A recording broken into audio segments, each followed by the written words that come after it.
Let's try now to modify our solution by taking down the no preemption case. The idea behind what we are going to see next can be summarized as follows. If a philosopher does not manage to get the chopstick on the right, then he or she releases the chopstick on the left. This is how the solution looks like. Let's first introduce some data structures and methods. We define the type chopstick structure so that it contains a binary semaphore initialized to 1 and a Boolean variable called available initialized to true, which means that at the very beginning of the execution, each chopstick structure is available. We then define the try lock method so that when passed a chopstick structure, the first thing it does is to wait on its binary semaphore. After the wait, if the chopstick is available, it sets the variable to false and stores true as return value. Otherwise, it stores false as return value. Finally, it sends a signal on the chopstick's binary semaphore and returns the return value. The lock method simply enters a loop in which it stays until try lock returns true, so when it finds the chopstick to be available. The release waits on the binary semaphore. Then it sets the available variable to true and signals the binary semaphore. We can now look at the solution as a whole. In their entry section, the threads define a while loop.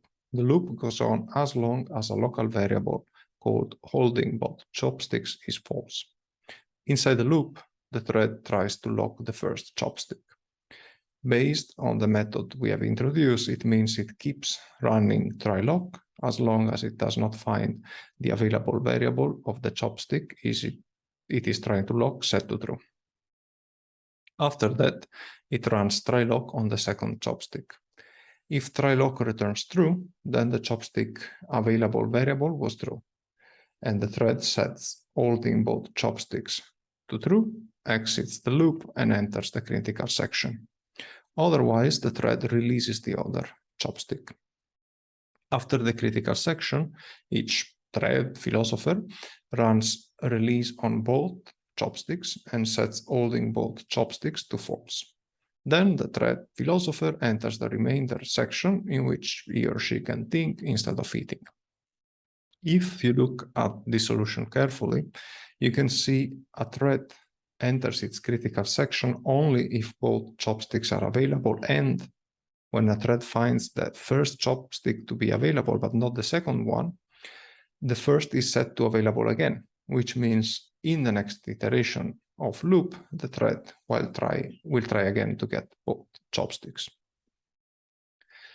This solution is valid when it comes to mutual exclusion, and it also avoids deadlocks. It has two downsides still. One is that a process can starve, since one process X could be the one that is always managing to get both chopsticks. The other downside is that while preventing deadlocks, this algorithm does not prevent live locks. We have not discussed live locks in details, but I just want to draw your attention on the fact that if there are two processes, and if both processes do not manage to get the second chopstick, it might happen that in some execution order, imagine the two processes are concurrently being executed on the same CPU, they both release the other chopstick and try again.